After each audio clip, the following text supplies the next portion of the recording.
Welcome to our Watch and Learn this week. I'm Kelly Ashton and I'm here with Kim Sandberg, and we this week are going to share with you some ideas on how to quilt on a stationary machine. Yeah. Right? So I'm just going to let you take it from here, Kim. Okay. So like a lot of you out there, I started quilting on my home machine. I quilted on my home machine for a lot of years, and it's a great way to quilt, especially when you're on a budget, right? Certainly is a way to finish your quilt. Yeah, so that's our goal. That's always the goal, to get them finished. So let's talk really quick about what you need to be able to quilt on your domestic machine. Right. First of all, you need to be able to either drop your feed dogs, or as in this machine's case, this is a Stitch 510. There's a special plate that we put down that allows so that your feed dogs aren't up against the fabric. Covers up the feed dogs? Yep. Or, okay. Well, it doesn't exactly cover them up, but what it's deeper, so those feed dogs aren't reaching up and grabbing the fabric. Oh, I see. Okay. Because we want to be able to move this in any direction Right. to do some free motion quilting, right? Uh-huh. The second thing we need is a darning foot or a free motion foot. And you'll notice that this has kind of like a little spring on it. Yeah. Which allows it to move up and down.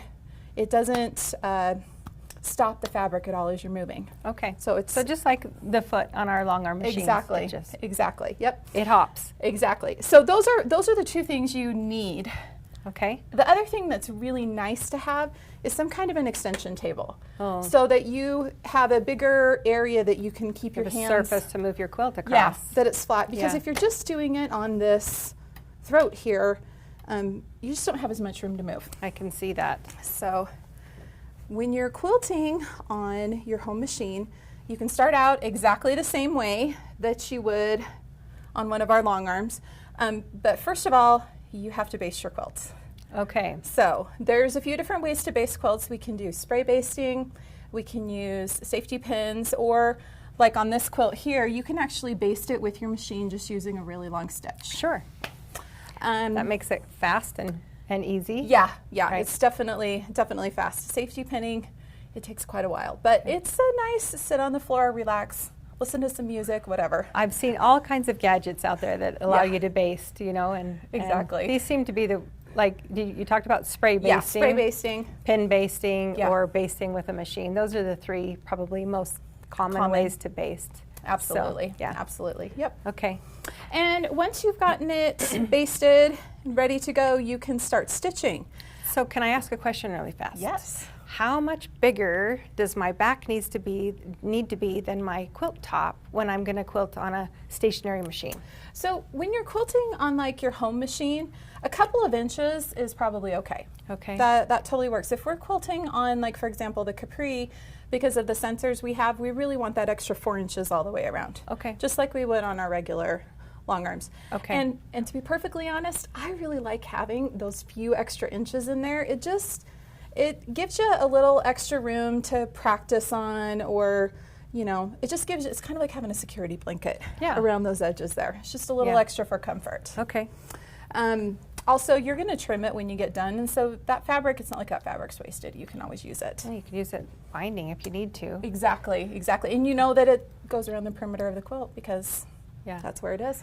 Okay, I'm going to stop you again. So when I quilt on my stand-up, my Longarm machine, I just start in the top left-hand corner and I just go across and I just move down the quilt like that. I understand when you're doing it a stationary machine, you kind of you take a different approach to it. You kind of want to start in the middle and kind of move out. You know what? It actually depends on the type of design you're quilting on the quilt. Yes, I usually would start in the middle and work my way out, especially because if you're in the middle of the machine, middle of the quilt, that is the point where you're going to have the most fabric in your throat space. Okay. And so starting there and then working your way out, it just makes it easier as you go. Okay. Right? But if you're doing an edge-to-edge design, you need to start on an edge and work your way over. I would recommend starting in the middle. Another thing that I recommend is never having more than half of your quilt in your throat space. Okay. If at all possible. That kind of makes it a little easier as far as fabric management goes. I'm a real fan of the smush as you go fabric management. So you're not the pool noodle girl. No, huh? I'm not the pool noodle girl, but sometimes I will, especially if I have a bigger quilt and I've got a lot in my lap, I'll kind of roll it. I don't put it on a pool noodle, but it's kind of the same idea. Okay. So, yeah. Well, on your home machine, so let's talk a little bit. Your home machine does not have stitch regulation on it. That's what I understand. Yeah, so you are the stitch regulator, depending on how fast you move the quilt or how much it's like your speed. So you're kind of controlling it with how fast you're moving your hands and how much you're pushing the foot pedal. Exactly, exactly. So those are kind of, that's kind of how that works here. Okay. And you move it around, quilt, all that same stuff. Okay. So you can pretty much get the job done on your domestic machine. You can. What would attract someone to come to a machine like Capri. this? The number one thing is this right here, the throat space. The throat space. Because going from this space here, and remember how I talked about only having half the quilt at a time? Yeah. When you have more space like this, it's a lot easier to have a little more of that quilt in there. Even like, I mean, you can see right now, we've got clear to this edge. This is like the bottom edge of the quilt, and we have the entire quilt in this throat space. Yes. And we still have plenty of room to move and quilt. In this machine, not quite as much. Yeah, right. I couldn't fit all of this in that, what is it, 7-inch throat? Yeah. Maybe 9. It might be 9. Okay. I mean, this is actually a little bigger than some, but this is definitely. Okay. I'm going to trade you sides. Okay. And I'll have you tell me. We'll switch here. So stitch regulation on this is regulated by how you move your hands and the foot pedal. So how is stitch regulation managed on the Capri? So let me show you. This is super cool. So if I flip all of this up here and we take a closer look right here, there's actually 2 sensors to the right and left of the needle. And these actually sense the movement of the fabric. Nice. Isn't that cool? It's the newest technology exactly for stitch regulation in a stationary machine. Yeah. And we have 2 of them. I know. It's so awesome. And the reason why we have 2 is because it's superior. It makes sure that we've always got the 2 sensors talk to each other, so we get a superior stitch from that. Okay. So tell me about the orientation of the machine, because our domestic machines are oriented so that we have the side. Yep. What's the benefit of having the machine oriented to the back? So the biggest thing is that we can have the extra, like the back of the machine is away from us instead of to the side of us. It makes it a little easier for fabric management, especially with our table extensions. If I have table extensions on both sides, I have an equal amount of space to spread out from side to side. And I actually have that extra built up in the back, which is quite a ways away from where I'm actually quilting, as you can see here. I would think with body ergonomics, I mean, it's just easier on your body, your shoulders, and your arms to be able to move them equally as you're quilting, rather than to kind of move them around the throat of the machine. Yes. So I think that's part of the reason that the orientation is as it is, so that we can move our arms evenly. Exactly. Yep. So. No, that's definitely part of it. I think it's also a little easier to access everything. It's evenly spaced from you all the time. Yeah. So let me think here for a second. Okay, so the other thing, stitch regulation. So one of the really great things about the Capri is that we have 2 modes of stitch regulation, just like we do on all of our other long arms, right? Yeah. So we have how they work on the Capri. Precision and cruise. And you know, they work, like I said, with those little sensors. So when I'm ready to stitch, I'm going to come here and do a little bit of stitching here in our, how about in this border right here? Anywhere you want. Do a little bit of stitching. Yep. So I'm going to do my needle down, needle up, and I'll use my little sensor here to move my needle up. Move my machine to the side, or sorry, my machine to the side, my fabric to the side. I had to remember and say that right, because I'm moving my fabric instead of my machine. Right. Honestly, that's really the only difference between quilting on a stationary machine and quilting on one of our other long arms, is you're moving the fabric instead of the machine. It's the same, it's even the same movement. So you just wanted to take 1 full stitch so that you could pull up your bobbin thread. Yep. And you can do that by tapping your foot pedal, or you can touch the up-down button on the screen. Yes. I have a really heavy foot, so it's hard for me to get one stitch, so I like the button on the screen. I do too. The button on the screen is really nice. And you know, that's another really great thing that I love about the Capri, especially if I am choosing to stand while I quilt. For me, it's a little, I'm talking about being ergonomically correct. I'm putting all my weight on my one leg all the time because I'm using the pedal. Right. I actually have the ability with this button, I can do everything with my hands so that I can stand evenly and, like you said, keep my shoulders square and be able to quilt for, all day long. Yeah. Which that's what we want to do. Give it a go and show us how that stitch regulation works. Let's do this. So as I move the machine, you'll notice that the needle slows down and speeds up with my movement. So and when I hear the sound get louder, it's because you're moving your hands faster? Yep, or slower.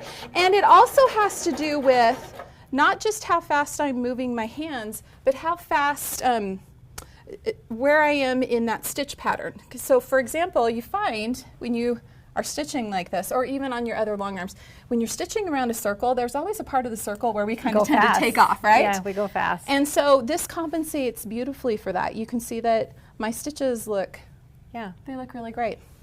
So right now I am in, I'm in cruise, and I can switch that over to precision and do some stitching in that method too. Now precision, the needle doesn't move until you start moving the fabric. That's right. So if I stop, it stops. It stops with me. Okay.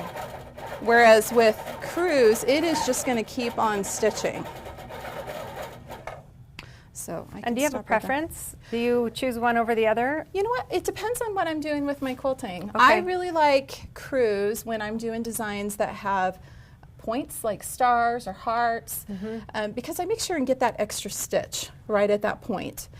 Precision's really great, especially with rulers, because you tend to have a lot of stitch, pause, and that way I'm not having to lift my foot. Yeah, I'm not getting the extra stitches, and I'm also not having to start and stop with my foot or remember to tap the button to turn it on and off as I'm doing that. So can we go back to cruise for a minute? So when you have your machine in cruise, what is a good, cruise to me is like a perfect marriage between manual mode and regulated mode. So when you push the foot pedal, the needle starts stitching right away. Yep. What kind of a number should we have that at? Because this machine, when I choose a number below cruise, it's stitches per minute. Right. So how many stitches per minute is a good place to set it when I'm stitching on the Capri? Because it's a little different than when I'm stitching on the stand-up machine. Exactly. Or so the movable machine. Yes, the frame-mounted machines. That's right. We'll get that. So I think right now I have it set at 100. I think that's a good one to start at. And it's really going to depend on the size of the design you're quilting, how fast you're quilting. I mean, if you're doing something really small and intricate, you're probably going to be moving your fabric a little slower. Whereas if I'm doing a really big loose stipple, I might just be cruising along. Okay. I like to say if I'm feeling like the machine's dragging, like it's not keeping up with me, then I want to increase that cruise speed. Right. Or if I hear a lot of increase in speed or decrease in speed, that means I'm really shifting between how fast I'm moving, and I might increase that a little bit. But if I'm feeling rushed, I'll slow it down. Right. If I feel like it's dragging, I'm going to speed it up, because it's kind of important that you find your number. That's right. Because your number, my number are not the same. Yeah, exactly. So. And one thing to notice too, when you're stitching on the Capri, check your stitches and make sure everything's looking nice and even as you go. Because remember, even though this does have stitch regulation, if you're moving your quilt really fast, you might be getting a little bit of a longer stitch, so maybe you need to speed that up so that you're getting the even stitch that you want. Yeah, we have a tendency when we're moving our fabric underneath the needle to sometimes even flex the needle if we're pushing the fabric. So it's really just important speed that works for you. So. And I always recommend a little test to start on. First of all, to check your tension, because as we know, tension is king. You got to make sure your tension's set properly, which it's easy to do. We have the easy set tension on the Capri. So you got to test your tension, but then also figuring out, maybe playing around with that speed a little bit if you are going to stitch and cruise, and figuring out what's going to work for the pattern that you want to stitch. Perfect. Yeah. Good. Do we have a basting stitch on this machine? We actually do. Isn't that cool? Yeah. So I can actually, if I put it in precision and I go down, actually it works in cruise too, but if I go down to 4 stitches per inch, so 4 stitches per inch is like a 1/4 inch stitch. It's a pretty good basting stitch. I consider that. But if you go lower than that on the screen, it actually says 0.5, meaning it's a 1/2 inch stitch. A 1/2 inch stitch. That's a pretty easy basting stitch to pick out. It's a really easy. Yeah. If there was anything I ever had to unquilt, I would hope it would be that big. Seriously. And especially if you are planning on basting the whole quilt before you do it. Another tip that I have found that is super helpful, I make sure and baste it with like a really brightly colored thread. Oh, I didn't think about that. It makes it really easy to make sure that you get it all out when you get done, because you see it. That's a good tip. Yeah. That's a good tip. Can you think of any other tips that we can give them about quilting on a stationary machine? So one other tip that I do with basting is I'll put almost like a neon color on to baste with. Okay. And then I use up all my leftover bobbins on the bottom. So, when you have that little bit, like a 1/2 bobbin or something, and especially if it's a color that you're like, I don't know if I'm going to be using this again anytime soon. I use up those leftover bobbins. So that's a big one. Another, we talked about the smush and the smush method. Managing your quilt top. It's managing a big quilt top in a smaller space. I want to show too that sometimes rolling it and just picking a size. Yeah, you can help me out a little bit here. If you're a person who wants it to look a little neater and nicer, you can absolutely do this. And especially if, say, it's going to be a project. So you can see there, we kind of have this rolled up. If it's going to be a project that you're going to work on and put away, if you keep it kind of folded like this, Could we even put this up here so we don't have that dragging on there? Absolutely. And don't be afraid when you're quilting like this. I actually always have a big container of really big safety pins, and I will just take and put a big safety pin right there, holding that in place. To hold it in place. So if I move that a little bit closer to the edge, if it falls off, it's not going to unroll. Oh, that's a great idea. So that's always a good one. The clamps, like the channel locks that we have for the machines, would be nice to kind of stick around that and help keep it in place too. So they would totally work. So that's a good tip for that. Another thing is marking these quilts. Because you handle these quilts a lot, I find that I mark as I stitch. So if I'm quilting just a border or just a block, I will mark, this much, because my hands are actually going on top of that marking. If I mark this entire quilt before I load it, before it's basted and ready to go, it's going to be handled so much. There's really good chance that those markings are all going to poof and disappear. So that is one thing. That's a great tip. Yeah, I will mark as I go. I remember the first few times I did it, I felt like, oh my gosh, this is probably taking so much longer. But then I started thinking about it. I'm like, if you're marking while you're stitching, or if you're marking the whole thing before, it really takes the same amount of time.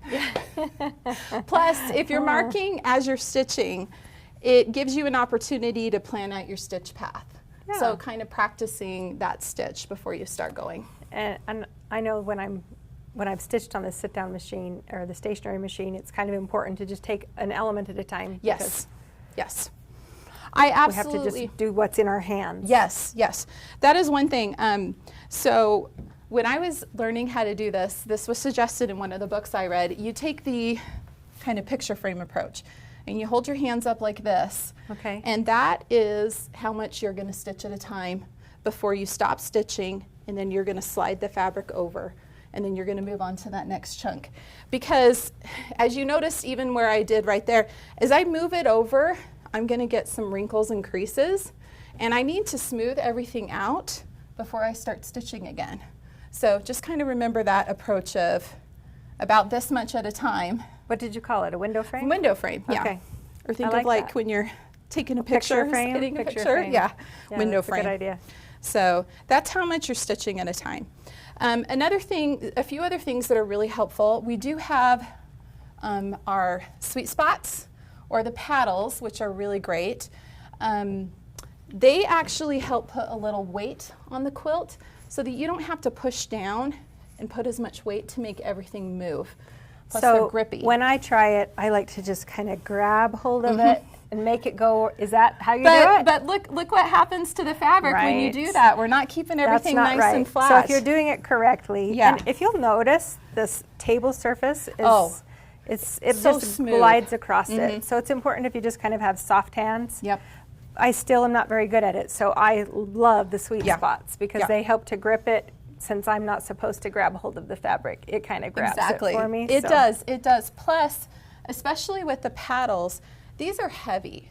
And so you don't have to put as much pressure on, I shouldn't say heavy, they're a little more weighty. You don't have to put as much pressure. Weights while yes, I know, seriously. Exercising for quilters. Well, they're not bad. Yeah. But it helps you move the fabric more easily because you have that weight on there. I remember when I first started doing a lot of quilting like this, stationary machine quilting, I remember my hands being really sore at the end of the day. And I actually figured it out. It was from the pressure I was putting down to get that fabric to move evenly. So for me, the solution is to use either the paddles and the sweet spots or to wear gloves. The machine gears. The machine gears, because they have that grippy on them. And once again, you just don't have to put as much pressure on the fabric to move them. You can just lightly rest your hands and move the fabric. The best technique is just to have light fingertips. Yep. And just slide the fabric underneath that needle. Exactly. Okay. Exactly. No gripping it with a death grip. No death grip. Okay. No death grip here. You don't want sore shoulders or sore Right. hands at the end of the day. Right. Because you want to be able to get up and quilt again the next day. I think another good tip that I've heard frequently is to give yourself a break. Oh, yeah. Now, this can be hard Absolutely. on your body, so we even have a timer on the machine. You might have to we set do. it, or you might have to play music, and after you've listened to a couple of songs, stop and get up and stretch. But be good to your bodies while you're working on these types of machines. So Absolutely, I love them. absolutely. Yeah. And one of the things I love about the Capri is this table, we're able to set it at a height where you can stand, or we actually have some higher stools here that are almost at the same. If you alternate between standing and sitting throughout the day, You would use different muscles. Exactly. Is this a good height for you, or is it a little low? This is actually a little low for me. If Okay. you guys look here, my arms are almost straight. You actually want to be almost like this, almost at a So we're 90-degree quite low angle. for you. So sitting on the stool would be better for you at this level. Sitting on the stool would be a little more comfortable. Although I will freely admit that sitting on the stool, quilting for an hour, and then standing up and actually quilting like this, it would help relax everything. Well, it's even like on the movable machines, if you'll adjust the handlebars a little bit, it just changes the muscles that you're using. So. Exactly. Yep. Awesome. Okay. Well, we didn't talk about the quilt hanging behind us. Let's talk about the quilt. We specifically hung this quilt. This was pieced and quilted by Kim. Yes. It's my Did quilt. you design the quilt? No. This is actually from a book by Kay Fassett called Quilt Romance, and the design is called Pickle Dish, classic pickle dish.